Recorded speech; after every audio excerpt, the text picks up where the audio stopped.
সুপ্রিয় শিক্ষার্থীবৃন্দ,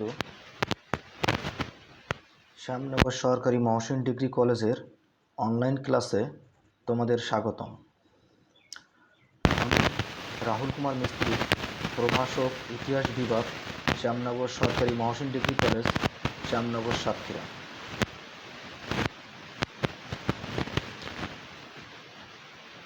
আজকে আমি ক্লাস নেব বক্সারের যুদ্ধের উপরে।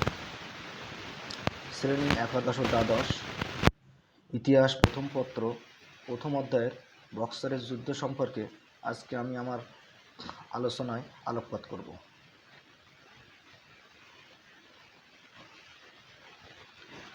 বক্সারের যুদ্ধ। তোমরা জানো যে কোনো একটি ঘটনা সংঘটিত হলে সেটা যুদ্ধ হোক বা কোনো চুক্তি হোক বা যে কোনো ঘটনা, তার পিছনে একটা পটভূমি থাকে, অর্থাৎ সেই ঘটনা কেন ঘটলো সেটার একটা ব্যাকগ্রাউন্ড বা পটভূমি অবশ্যই থাকে, যে আগের যে ঘটনাগুলোর কারণেই এই ঘটনাটা ঘটছে সেটাই হলো সেই ঘটনার পটভূমি। তো আজকের এই যে বক্সারের যুদ্ধ, এটা কেন সংঘটিত হলো এর অবশ্যই একটা পটভূমি আছে। এর পূর্বের যে ঘটনাগুলো ঘটে গেছিলো সেই কারণেই আজকের এই বক্সারের যুদ্ধটা সংঘটিত হয়েছিল। তো দেখো, মির্জাফর পলাশীর যুদ্ধে ইংরেজদের সহায়তা করার পুরস্কার স্বরূপ 29 জুন 1757 খ্রিস্টাব্দে বাংলার সিংহাসন লাভ করেন। তোমরা পরবর্তী ক্লাসগুলোতে দেখেছো যে পলাশীর যুদ্ধে কিভাবে বাংলার শেষ স্বাধীন নবাব সিরাজউদ্দৌলার পতন হয়, কিভাবে মির্জাফর ইংরেজদের সাথে চুক্তি করে তিনি যুদ্ধ না করে দাঁড়িয়েছিলেন এবং তার যে সেই পুরস্কার স্বরূপ ইংরেজরা তাকে পুতুল নবাব হিসাবে তার সিংহাসনে বসায়। তার ধারণা ছিল মুর্শিদাবাদের রাজকোষে বিপুল পরিমাণ অর্থ আছে এবং তিনি এ অর্থ দিয়ে ইংরেজদের দাবি মিটিয়ে সফলভাবে নবাবি চালাতে পারবেন। তাদের যে চুক্তি ছিল যে মির্জাফরকে নবাব তৈরি করলে বা নবাব হতে সহায়তা করলে তার বিনিময়ে এই যে নবাব ইংরেজদের প্রচুর পরিমাণে অর্থ দেবেন। তো মির্জাফর এটা তিনি ভাবছিলেন যে বাংলার রাজকোষে অনেক টাকা আছে, সেটা তিনি এটার থেকে দিয়ে তিনি ঠিকঠাকভাবে তিনি তার নবাবি চালাতে পারবেন। এরপর তিনি তার ব্যক্তিগত অলংকার, হীরা জহরত ও মূল্যবান আসবাবপত্র বিক্রি করে ইংরেজদের কাছে অঙ্গীকার করা 1.5 কোটি টাকা পরিশোধ করতে বাধ্য হন। কিন্তু যখন এই মির্জাফর ক্ষমতা নিচ্ছে তখন তিনি দেখলেন যে বাংলার রাজকোষ প্রায় শূন্য, এখানে আসলে কোনো টাকা পয়সা তেমন কিছু নাই। কারণ নতুন নবাব 1-1.5 বছর ক্ষমতার মধ্যেই তার এতগুলো সমস্যা, সে যুদ্ধ পরিচালনা করলো ইংরেজদের বিরুদ্ধে। তার যে বর্গীর আক্রমণ, আফগান আক্রমণ এবং চতুর্দিকে যে ঝামেলা এবং যে তার প্রাসাদ ষড়যন্ত্র, সবাইকে এই বিদ্রোহ থেকে তাকে বাঁচতে তার সব কিছু মিলে সে অনেক টাকা পয়সা তার খরচ হয়ে যাচ্ছিল বা গিয়েছিল। সেই কারণে বাংলার রাজকোষে আসলে তেমন কোনো টাকা পয়সা ছিল না। তো ইংরেজদের কাছে তিনি যে অঙ্গীকার করছিলেন মির্জাফর যে তাকে তো টাকা দিতেই হবে, তখন তিনি বাধ্য হয়ে কী করলেন, তার নিজের ব্যক্তিগত সম্পত্তি তিনি বিক্রি করে ইংরেজদেরকে তার সেই অঙ্গীকারের টাকা পরিশোধ করতে বাধ্য হন। এরপরে তিনি দেউলিয়া হয়ে ইংরেজ কোম্পানির উপর নির্ভরশীল হয়ে পড়েন, কারণ তার বাংলার রাজকোষ শূন্য এবং তার ব্যক্তিগত যত সম্পত্তি আছে সব তিনি তার অঙ্গীকার রাখতে চেয়ে ইংরেজদের দিয়ে ফেলছেন। তো এই কারণে তিনি দেউলিয়া হয়ে গেছেন। আর দেউলিয়া অর্থ হলো যে ব্যক্তি কোনো সম্পত্তি তো নেই, বরং তার সম্পত্তি থেকে তার দেনা বা দায় অনেক বেশি হয়ে যায়। তো এরকম একটা অবস্থা হয়ে গেছে। এদিকে মেদিনীপুরের শাসনকর্তা রাজা রামসিংহ, বিহারের শাসনকর্তা রাজা রামনারায়ণ এবং পূর্ণিয়ার শাসনকর্তা হাজির আলী মির্জাফরের সিংহাসনে আরোহণকে অবৈধ ঘোষণা করে তার বিরুদ্ধে বিদ্রোহ করে। কারণ বাংলার যে নবাব হলেন মির্জাফর, তার এই যে নবাবের বৈধতা এই 3 জন শাসক মানলেন না। না মানলে যেটা হয় স্বাভাবিকভাবেই তার বিরুদ্ধে বিদ্রোহ ঘোষণা করে। মির্জাফর রায়দুল্লাভকে দোষী সাব্যস্ত করে শাস্তি দিতে উদ্যত হলেও ইংরেজদের হস্তক্ষেপ তিনি ক্ষান্ত হন। ক্লাইভের মধ্যস্থতায় রাজা রামসিংহ এবং রাজা রামনারায়ণের সাথে মির্জাফর আপোষ করতে বাধ্য হন। ক্লাইভ দেখতেছে যে এই অবস্থায় কেবল একটা যুদ্ধ সংঘটিত হয়েছে, এখানে যদি আবার একটা যুদ্ধ হয় বা তাহলে হয়তো ইংরেজদের যে আধিপত্য বা যে সাম্রাজ্য বিস্তারের যে স্বপ্ন সেটা হয়তো অঙ্কুরেই বিনষ্ট হয়ে যাবে। এই কারণে ইংরেজরা দেখতেছে যে মোটামুটি আমরা তো নবাবকে পুতুল নবাব বসাইছি, এখন কোনো বিদ্রোহ বা কোনো যুদ্ধের দরকার নেই, যেভাবে হোক আপোষ মীমাংসা করে দিতে হবে। এদিকে বকেয়া বেতনের দাবিতে ঢাকায় এবং পূর্ণিয়াতে সেনারা বিদ্রোহ করে। মির্জাফর ইংরেজদের সাহায্য ঢাকার বিদ্রোহ দমন করতে পারলেও পূর্ণিয়ার বিদ্রোহ দমাতে ব্যর্থ হন। এর প্রধান কারণ ছিল তার আর্থিক দুরবস্থা। কারণ অর্থনৈতিকভাবে শক্তিশালী না থাকলে, সৈনিকদের বেতন না দিতে পারলে, নিজস্ব সৈনিকদের বেতন না দিতে পারলে সৈনিকরা বিদ্রোহ করবে, এবং সেই বিদ্রোহ যে অন্য সৈন্য দিয়ে তিনি দমন করবেন সেটাও সেই সৈন্যদের বেতন দিতে হবে। তো মোটামুটি এটা বোঝা যাচ্ছে যে আর্থিক দুরবস্থার কারণে তিনি কিন্তু তার এই বিদ্রোহটা তিনি দমন করতে পারেননি। কেননা চুক্তি অনুযায়ী ইংরেজদের পাওনা সমুদায় অর্থ পরিশোধ করা সত্ত্বেও তিনি বর্ধমান, নদিয়া, হুগলি প্রভৃতি পরগনার রাজস্ব ইংরেজদের হাতে তুলে দিতে বাধ্য হন।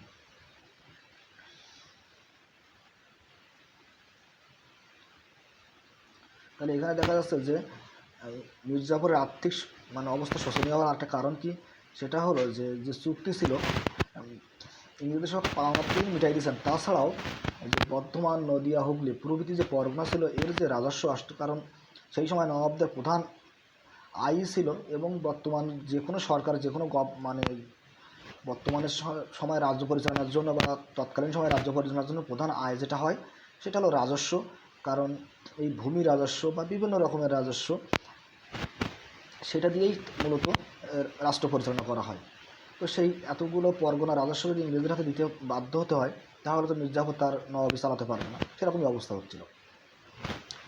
উপরন্তু নৌবহর এবং সেনাবাহিনীর ব্যয় নির্বাহের জন্য অতিরিক্ত 25 লক্ষ টাকা এবং ক্লাইভকে পুরস্কার স্বরূপ 21 লক্ষ টাকা প্রদান করতে বাধ্য হয়ে মির্জাফর সর্বশান্ত হয়ে পড়েন। কারণ আমরা পলাশীর যুদ্ধের যে চুক্তি সেখানে দেখছি যে ইংরেজ সৈন্য থাকবে মির্জাফরের আন্ডারে বা বাংলা নবাবের আন্ডারে যে সৈন্য থাকবে তারা ইংরেজ সৈন্য, কিন্তু সেই সৈন্যের বেতনভার বহন করতে হবে বাংলার নবাবকে। অবশেষে তিনি বুঝতে পারেন ইংরেজরা তাকে নামে মাত্র নবাব বানিয়ে শোষণ করছে।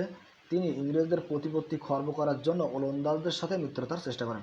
এতক্ষণে মির্জাফর কিন্তু তিনি বুঝতে পারলেন ইংরেজদের যে মূল লক্ষ্য বা কৌশল তিনি বুঝতে পারলেন। এই কারণে তিনি ওলন্দাজদের সাথে মিত্রতার চেষ্টা করেন। কিন্তু 1759 খ্রিস্টাব্দে বিদারার যুদ্ধে ইংরেজদের কাছে ওলন্দাজদের চূড়ান্ত পরাজয় ঘটলে তার সেই পরিকল্পনাও ব্যর্থতায় পরিচালিত হয়। কারণ তখন যে অনেক ব্যবসায়ী শক্তি ভারতবর্ষের বাংলা তথা ভারতবর্ষে ব্যবসা করতে আসছে, ফরাসিরা তো সেই পলাশীর যুদ্ধের মাধ্যমে একরকম হেরে গেছে, এবং ওলন্দাজরাও এই বিদারার যে যুদ্ধ হলো 1759 সালে সেখানে তারা হেরে গেল। তাহলে মির্জাফরকে সহায়তা করার মতো তেমন কোনো যে ব্যবসায়ী শক্তি আর থাকলো না। এদিকে মির্জাফরের বার্ধক্য, তার উপযুক্ত পুত্র মিরনের অকাল মৃত্যু এবং রাজকোষের শূন্যতায় বাংলার প্রশাসন একেবারে ভেঙে পড়ে। ইংরেজরা এক সময় বুঝতে পারে মির্জাফরকে শোষণ করে আর অর্থ আদায় করা সম্ভব। কারণ মির্জাফরের কাছ থেকে যত যা পাওয়ার দরকার তা অলরেডি ইংরেজরা এতদিনে শুষে নিয়ে ফেলছে। রাজকোষ শূন্য করে নিয়েছে এবং তার ব্যক্তিগত যত সম্পদ তাও নেওয়া হয়ে গেছে ইংরেজদের। সুতরাং মির্জাফরের আর কোনো প্রয়োজন ইংরেজদের নাই, এবার মির্জাফরকে ছুঁড়ে ফেলার পালা। তখন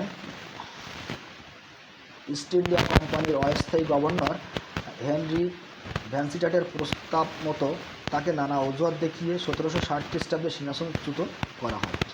নবাব পদে বসানো হয় মির্জাফরের জামাতা মীর কাসিমকে। জামাতা অর্থাৎ মেয়ের জামাই, মির্জাফরের মেয়ের জামাইকে এই নবাব পদে বসানো হলো।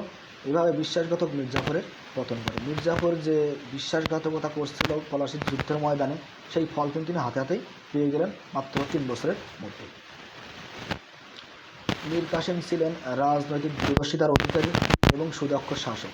তিনি বুঝতে পেরেছিলেন মির্জাফরের পতনের মূলে ছিল তার আর্থিক দুরবস্থা। এটা মীর কাসিম খুব ভালো করেই বুঝতে পারছিলেন। সামরিক দুর্বলতা এবং ইস্ট ইন্ডিয়া কোম্পানির অর্থলোলুপতা। তিনি চাইলেন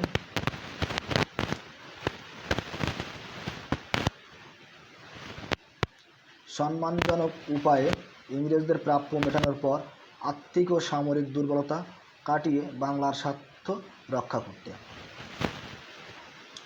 ইংরেজরা যে টাকা পয়সা পাবে সেটা যদি কোনোভাবে মিটিয়ে ইংরেজদেরকে বাংলায় নাক গলাতে দেওয়া যাবে না, বরং বাংলাটাকে নিজের মতো করে যে আর্থিক এবং সামরিক দুর্বলতা আছে এটাকে রক্ষা করতে হবে, এটাই চাইছিলেন মীর কাসিম। এজন্য তিনি সিংহাসনে আরোহণ করেই চুক্তি মোতাবেক কোম্পানিকে বর্ধমান, মেদিনীপুর ও চট্টগ্রামের রাজস্ব আদায়ের পরোয়ানা প্রদান করেন। যে চুক্তি হলো সেই অনুযায়ী তিনি এই 3 অঞ্চলের রাজস্ব আদায়ের পরোয়ানা দিচ্ছে ইংরেজদেরকে। কোম্পানির সৈন্যবাহিনীর ব্যয় নির্বাহের জন্য 10 লক্ষ টাকা প্রদান করেন। সিলেটের চুন ব্যবসার জন্য কোম্পানিকে পরোয়ানা প্রদান করেন। পরোয়ানা মানে রাজকীয় আদেশ, যে গেজেট, যে প্রজ্ঞাপন, এটাকে বলা হয় পরোয়ানা। কোম্পানিকে নিজস্ব মুদ্রা প্রচলনের অধিকার প্রদান করেন। কর্ণাটকে যুদ্ধ পরিচালনার জন্য কোম্পানিকে 5 লক্ষ টাকা এবং ভ্যান্সিটাটো তার পরিষদকে পুরস্কার স্বরূপ 2 লক্ষ টাকা প্রদান করেন। মীর কাসিমকে যে ক্ষমতায় আনলো, তার বিনিময়ে কিন্তু মীর কাসিম এসবগুলো আবার তিনি প্রদান করলেন।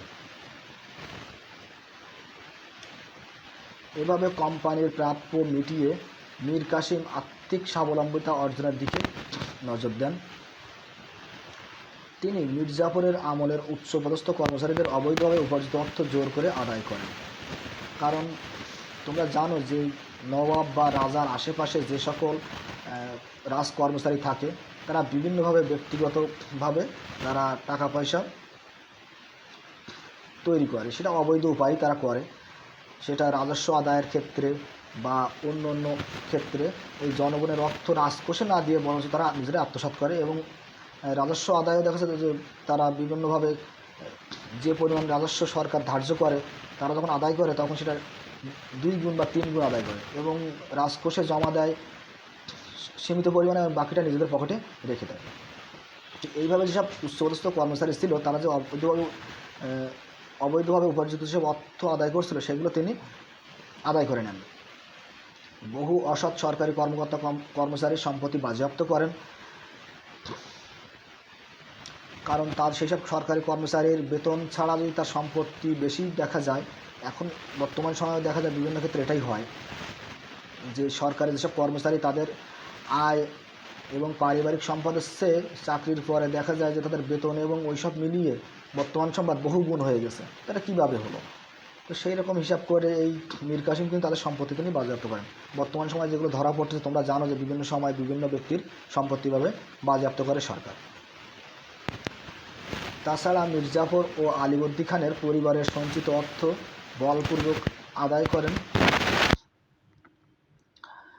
বলছে মির্জাফর ও তার আলীবর্দী খান, মির্জাফরের যে ছেলে ছিল বা তার যারা অন্য আত্মীয় ছিল, তাদের কাছ থেকে যে সঞ্চিত অর্থ ছিল, এবং আলীবর্দী খানের অর্থাৎ নওয়াব আলীবর্দী খানের যে 3 কন্যা বা যে তাদের ছেলে যা আত্মীয় ছিল, সেই অর্থগুলো তিনি আদায় করতেছেন। শেখ পরিবারের কাছ থেকে চাপ দিয়ে প্রচুর অর্থ ঋণ গ্রহণ করেন এবং শাসন কাজে ব্যয় সমস্যা সংগঠন করেন। এই শেখ পরিবার হলো এই যে তোমরা দেখছো যে পলাশির যুদ্ধে যে জগৎ শেঠ ছিল, যিনি নবাবের সাথে বেইমানি করে, এই জগৎ শেঠ ছিল সেই সময় তৎকালীন সময় সবচেয়ে ধনী ব্যক্তি। কারণ তিনি প্রথম বাংলার যে ব্যাংক ব্যবস্থা প্রচলন করেন, অর্থাৎ মহাজনী ব্যবসা তিনি চালু করতেন এবং তিনি প্রচুর অর্থ তার কাছে ছিল। তিনি বিভিন্ন জায়গায় তিনি ঋণ হিসাবে দিতেন এবং সেই থেকে সুদ নিতেন, আবার সেই টাকা ফেরত নিতেন, যে ব্যাংকের মতো করতো, কিন্তু তার সুদের হার ছিল অনেক বেশি। মোট কথা বাংলার সবচেয়ে বড় মহাজন ছিল এই শেখ পরিবার। তো সেখান থেকে এই মীর কাসিম ঋণ গ্রহণ করতেছে, তার তো টাকার দরকার, তা না হলে তো রাজকার্য ঠিকভাবে চালানো সম্ভব হবে না। এবং তিনি যেটা করলেন, ব্যয় সংকোচন করলেন। ব্যয় সংকোচন এই জন্য করলেন যে অতিরিক্ত ব্যয় করে ফেললে তো যেটুক টাকা তিনি নিয়ে আসতেছেন সবই তো শেষ হয়ে যাবে, তিনি তার নবাবে ঠিকভাবে পরিচালনা করতে পারবেন না। মীর কাসিম এসবের পাশাপাশি আবওয়াব বা অতিরিক্ত কর ধার্য করে রাজস্ব বৃদ্ধি করতে সক্ষম হন। তিনি তার রাজকার্য ঠিকভাবে পরিচালনার জন্য তিনি কিন্তু এই রাজস্ব বৃদ্ধি করলেন। এভাবে আর্থিকভাবে সমর্থ হওয়ার পর তিনি আরও কিছু ব্যবস্থা গ্রহণ করেন, যাতে করে ইংরেজদের উপর নির্ভরশীলতা কমিয়ে বাংলার স্বার্থ রক্ষা করতে পারেন। কিন্তু মীর কাসিমের এই উদ্যোগসমূহ ইংরেজদের মনে সন্দেহ সৃষ্টি করে, ফলে তার সাথে ইংরেজদের দ্বন্দ্ব অবশ্যম্বী হয়ে ওঠে। এই দ্বন্দ্বের পরিপ্রেক্ষিতেই বক্সারের যুদ্ধ সংঘটিত হয়। কারণ মীর কাসিম যখন এই সকল পদক্ষেপগুলো নিচ্ছেন, তখন ইংরেজরা এটা বুঝতে পারে যে মীর কাসিম আস্তে আস্তে শক্তি সঞ্চয় করতেছেন এবং তিনি তার চারদিক তিনি পরিকল্পনা মোতাবেক এমন পদক্ষেপ গ্রহণ করবেন ভবিষ্যতে, যাতে তিনি ইংরেজদেরকে বিতাড়িত করতে পারেন। কারণ তিনি যখন ব্যয় সংকোচন করতেছেন, সেনাবাহিনী বৃদ্ধি করতেছেন বা আর্থিকভাবে স্বাবলম্বী হচ্ছেন, তিনি অতিরিক্ত কর ধার্য করতেছেন, তো এই সব বিষয়গুলো ইংরেজদেরকে মনে দ্বিধার সৃষ্টি করে বা সন্দেহ সৃষ্টি করে যে এই যে নবাব মীর কাসেম তিনি তো দক্ষতার সাথে যদি এগুলো করেন তাহলে তো একদিন এই বাংলা থেকে ইংরেজদেরকে বিতাড়িত হইতে হবে।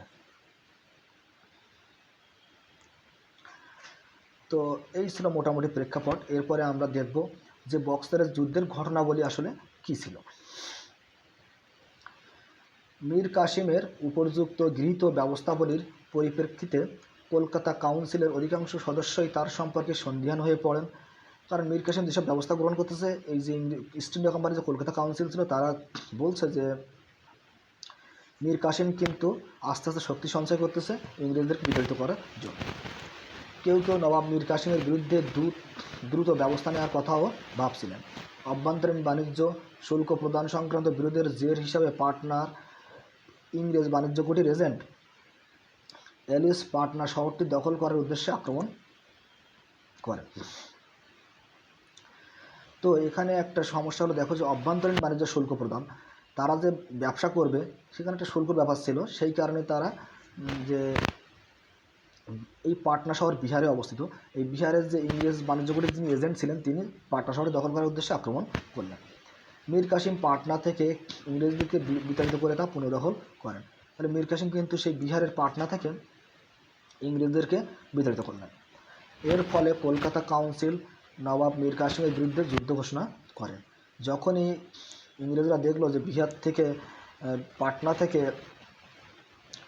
ইংরেজদেরকে বিতাড়িত করছে মীর কাসেম, তখনই এই কলকাতা কাউন্সিল ইংরেজদের ওই নবাবের বিরুদ্ধে যুদ্ধ ঘোষণা করলেন। 1763 খ্রিস্টাব্দে নবাব মীর কাসেম ও ইংরেজ বাহিনীর মধ্যে পরপর কয়েকটি যুদ্ধ সংঘটিত হয়।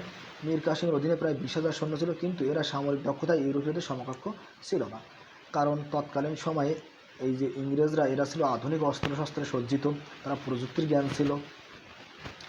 আমাদের দেশে সেই সময় এভাবে প্রযুক্তি আসে নাই বা যে আধুনিক অস্ত্র সেটা ছিল না। তখন যে ঘোড়ার পিঠে হাতির পিঠে যুদ্ধ বা পদাতিক বাহিনী ঢাল তরল নিয়ে যুদ্ধ, কিন্তু যে আধুনিক অস্ত্র সরঞ্জাম এইগুলো না থাকায় যাদের সৈন্য সংখ্যা বেশি হয়েও ইংরেজের সাথে যুদ্ধে জয়লাভ করা খুবই কঠিন ছিল। অপরদিকে মেজর অ্যাডামসের নেতৃত্বে 10,000 ইউরোপীয় এবং 400 দেশীয় সৈন্য মীর কাসেমের বিরুদ্ধে যুদ্ধ করে। মীর কাসেম পর্যায়ক্রমে কটোয়া, গিরিয়া এবং উদয়নালা যুদ্ধে ইংরেজদের নিকট পরাজিত হন। মীর কাসেম কিন্তু পরপর 3টা যুদ্ধে ইংরেজদের নিকট পরাজিত হন। সৈন্য সংখ্যা বেশি থাকা সত্ত্বেও পরাজিত হচ্ছে, কারণ আধুনিক অস্ত্রশস্ত্র না থাকলে যেটা হয় আর কি। এরপর অ্যাডামস মুঙ্গের অভিমুখে রওনা হলে মীর কাসেম পাটনা আগমন করে সকল ইংরেজ বন্দীকে হত্যা করেন। মীর কাসেম কিন্তু একটা কাজ তিনি করলেন। মুঙ্গের দখল করে মেজর অ্যাডামস পাটনা অভিমুখে রওনা হলে উপান্ত না দেখে মীর কাসেম বিপুল ধনরত্নসহ অযোধ্যায় পশ্চাৎপসরণ করেন। যখন এই মেজর অ্যাডামস আসতেছে তখন মীর কাসেম দেখলো যে তার সাথে তো সম্মুখযুদ্ধ সম্ভব নয়। তখন তিনি কী করলেন, তিনি তার ধন সম্পদ নিয়ে পার্শ্ববর্তী আরেকটা রাজ্য অযোধ্যায় চলে গেলেন। তিনি অযোধ্যা নবাব সুজাউদ্দৌলা এবং দিল্লির মুঘল সম্রাট শাহ আলমের নিকট সাহায্য প্রার্থনা করলেন মীর কাসেম। 1763 খ্রিস্টাব্দে যুদ্ধ চলাকালেই ইংরেজ কর্তৃপক্ষ মীর জাফরের সাথে নতুন চুক্তি করে তাকে পুনরায় পুতুল নবাব হিসাবে সিংহাসনে বসায় এবং মীর জাফরের মাধ্যমে নবাব মীর কাসেম কর্তৃক জারিকৃত সকল ঘোষণা ও বিধি প্রত্যাহার করিয়ে নেয়। এভাবে ইংরেজদের একচেটিয়া বাণিজ্য অধিকার পুনঃপ্রতিষ্ঠিত হয়। তার মানে যখন ইংরেজরা আবার মীর জাফরকে নতুন চুক্তি করে নবাব হিসেবে বসাচ্ছে, তার মানে হলো মীর কাসেম এখন অবৈধ নবাব, কারণ বাংলা নবাব আবার মীর জাফরকে তারা করে ফেলতেছে। এইদিকে পরাজিত হলেও নবাব মীর কাসেম হতাশ না হয়ে ইংরেজদের বিরুদ্ধে চূড়ান্ত শক্তি পরীক্ষার প্রস্তুতি নিতে থাকেন। তার অনুরোধে অযোধ্যা নবাব এবং দিল্লির সম্রাট শাহ আলম তাদের বাহিনী প্রেরণ করেন। 1764 খ্রিস্টাব্দের 22 অক্টোবর বিহারের বক্সার নামক স্থানে মেজর হেক্টর মুন্ডোর নেতৃত্বে ইংরেজ বাহিনীর কাছে এ সম্মিলিত বাহিনীর শোচনীয় পরাজয় ঘটে। এখানে কিন্তু সম্মিলিত বাহিনী অর্থাৎ যে দিল্লির সম্রাট শাহ আলমের বাহিনী, অযোধ্যা নবাব সুজাউদ্দৌলার বাহিনী এবং মীর কাসেমের নিজস্ব বাহিনী, এই 3 যে সম্মিলিত বাহিনী ছিল, সম্মিলিত বাহিনী একই সঙ্গে ইংরেজ বাহিনীর নিকট পরাজিত হচ্ছে। তো মোটামুটি এটা বলা হয়ে থাকে যে পলাশীর যুদ্ধ নয়, বরঞ্চ এই বক্সারের যুদ্ধের মাধ্যমেই ভারতের যে স্বাধীনতা চূড়ান্তভাবে চলে গেছিলো এবং তারা চূড়ান্তভাবে পরাজিত হয়েছিল কিন্তু ইংরেজদের নিকট। এভাবে ভারতবর্ষে ইংরেজ আধিপত্য প্রতিহত করা সর্বশেষ প্রচেষ্টাটি ব্যর্থতায় পর্যবেসিত হয়। এই যুদ্ধে পরাজিত হয়ে নবাব মীর কাসিম দিল্লি পলায়ন করেন। দিল্লিতে 1777 খ্রিস্টাব্দে অতি দিনহীন অবস্থায় মীর কাসিমের মৃত্যু হয়। এই যুদ্ধে পরাজয়ের পর সম্রাট শাহ আলম ইংরেজদের পক্ষালাপন করেন। অভ্যন্তর না দেখে অযোধ্যার নবাব সুজাউদ্দৌলা ইংরেজদের নিকট সন্ধি প্রার্থনা করেন এবং শর্তসভাবে অযোধ্যার নবাবকে তার রাজ্যে ফিরিয়ে দেওয়া হয়। তো আজকের ক্লাস এই পর্যন্তই। বক্সারের যুদ্ধের বাকি অংশ আমি দ্বিতীয় ক্লাসে আলোচনা করব। সে পর্যন্ত তোমরা সবাই ভালো থাকবে, সুস্থ থাকবে, আর করোনার মধ্যে স্বাস্থ্যবিধি মেনে চলার চেষ্টা করবে। ধন্যবাদ সবাইকে।